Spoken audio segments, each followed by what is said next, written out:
Did you know that in Igbo tradition that same-sex acts is a taboo and stops procreation?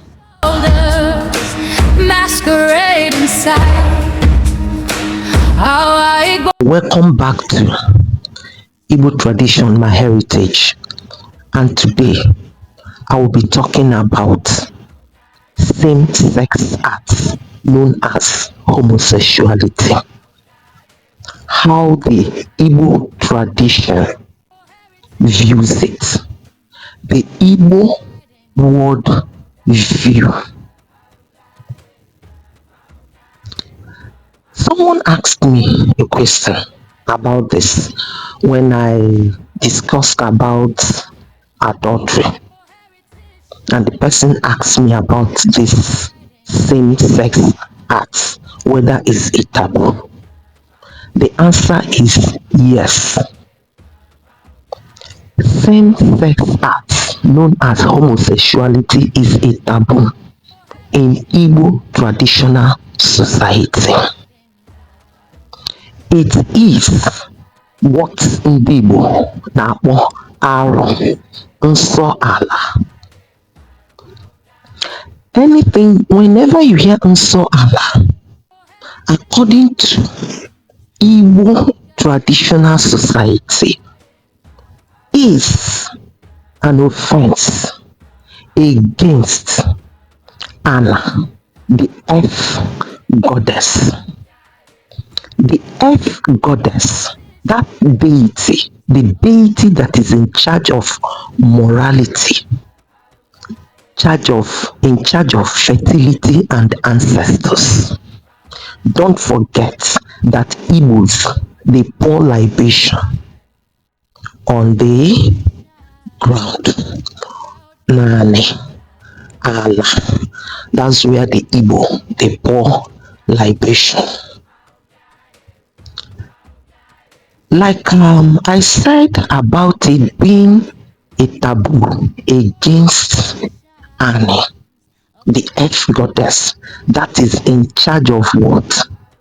Fertility, morality, and our ancestors.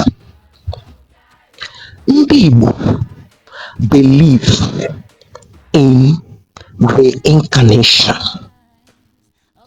an ancestor coming back again to life.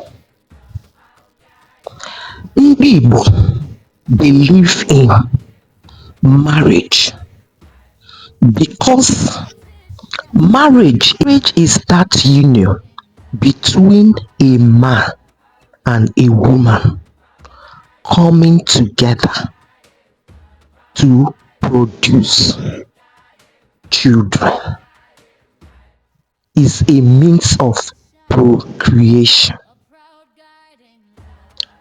Ndị Igbo don't joke with it.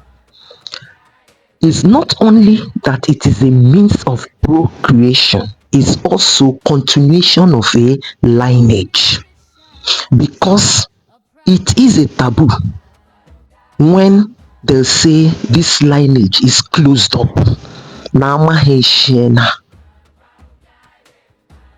That's why Igbos don't joke with marriage, because it is the coming together of a man and a woman that will produce children.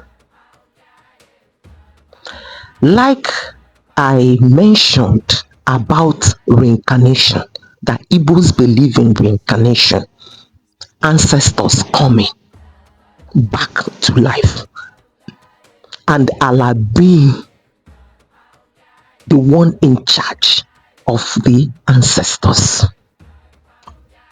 I made mention of pouring libation on the ground. When you call your ancestors, you are pouring libation, you are pouring it on the ground. So anything that will hinder procreation, according to Igbo tradition, is sin as a taboo. They don't take it lightly because a lineage must continue. And there is no way a man and a man coming together that will produce children. And there is no way a woman and a woman coming together that will produce children. Having said that, I read where someone talked about in Igbo tradition, women do marry women. Yes, but now listen.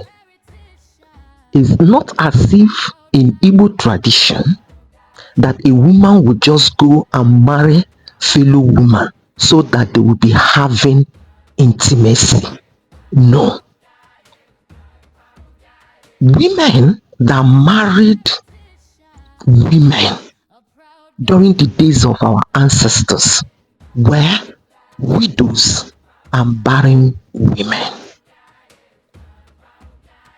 In those days, any woman that was barren and was barren would go and marry a younger wife that will be able to give birth to children. And any child given birth to belonged to her. Another one, a widow that was not able to give birth, male child especially, and had the means, wealthy, was also allowed to go marry a younger wife that will move into her husband's household and we bear a child. But any man that she would have anything to do with, the woman would approve of it because it was the woman that went to pay for her bride price, and such a woman was considered as female husband in the sense that she was to protect and to provide the woman and all the children she would give birth to. So it was not for them to start having intimacy. No. It was still between the younger wife and a man chosen to impregnate her or to be impregnating her. So that is that. That's that practice, not a practice of what we have now, I will call Western romance. That's not what that thing was. It was purely for procreation and continuation of a lineage, because it's a taboo for a lineage to close up in Igbo traditional society. I read somewhere too, somebody talked about a male that behaved like female and female that behaved like male. According to Igbo mythology, that's let me see now, Igbo Ordinana. Let me borrow a leaf from Igbo Ordinana about our spirit. Our spirit, that deity is seen as a dual. Will I use the word sex? Like having the form of a male and having the form of a woman. That's the spirit that is in charge of creative energy, healing. And according to, say trickery too. So when it possesses anyone, someone that has a calling, it depends. From what I gathered, sometimes the person might have the attribute, a woman, you see a woman having the that attribute of a man. Due to the influence of the hour, she will start behaving like a man. And then you will see a man, having that hour spirit that hour has possessed, and having the attributes of a woman in some cases anyway. So according to documentation, there were people like that during the days of our ancestors. But it never meant that because you are a woman and you are behaving like a man, what it meant was that you have to go and get married to a fellow woman and start having carnal knowledge of yourselves. Same with the male. So according to documentation, they said it was the influence of the hour and the society, the community, anybody that had been possessed by that hour spirit, they knew about it, and they knew that is something that is being triggered by the spirit. That is not a human doing. It's being done by the spirit. And there was no documentation that stated that a man being influenced by alcohol went for fellow man, or a woman being influenced by alcohol went for fellow woman. Another thing, although documentation, they said because of this practice of same-sex acts was not, it was not practiced. It's something that they never did. So it was not really discussed openly. When you are not used to something, you don't really talk about it because you guys, you don't see it in the society, you don't see people practicing it. But documentation said that acts like that, they described acts like that as being part of a taboo. And we all, maybe let me not say we all, but according to Igbo tradition, any inshallah has its consequences. Inshallah is always seen as abomination, defilement of the land, pollution of the land, which has its consequences.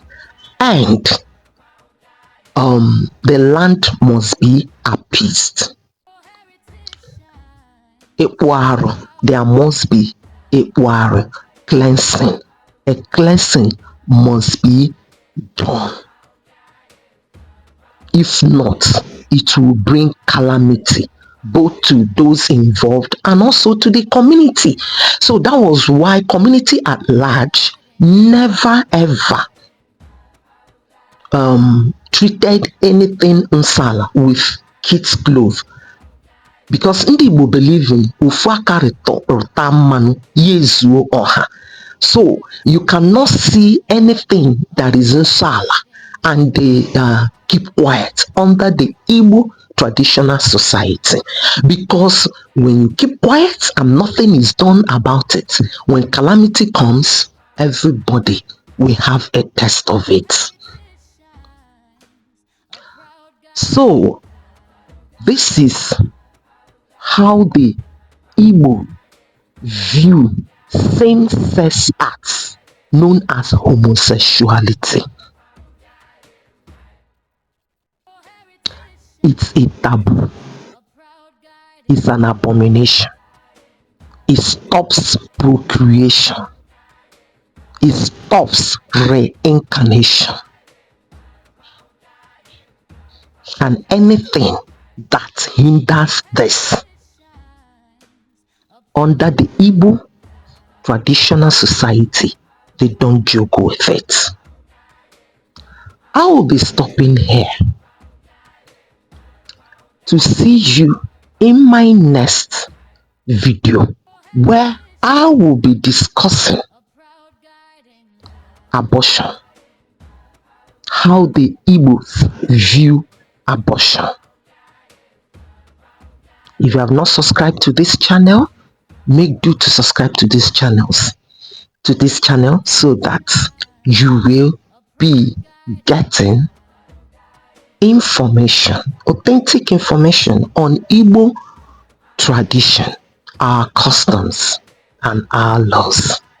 See you in my next video. They will know. Under the cola tree, our stories.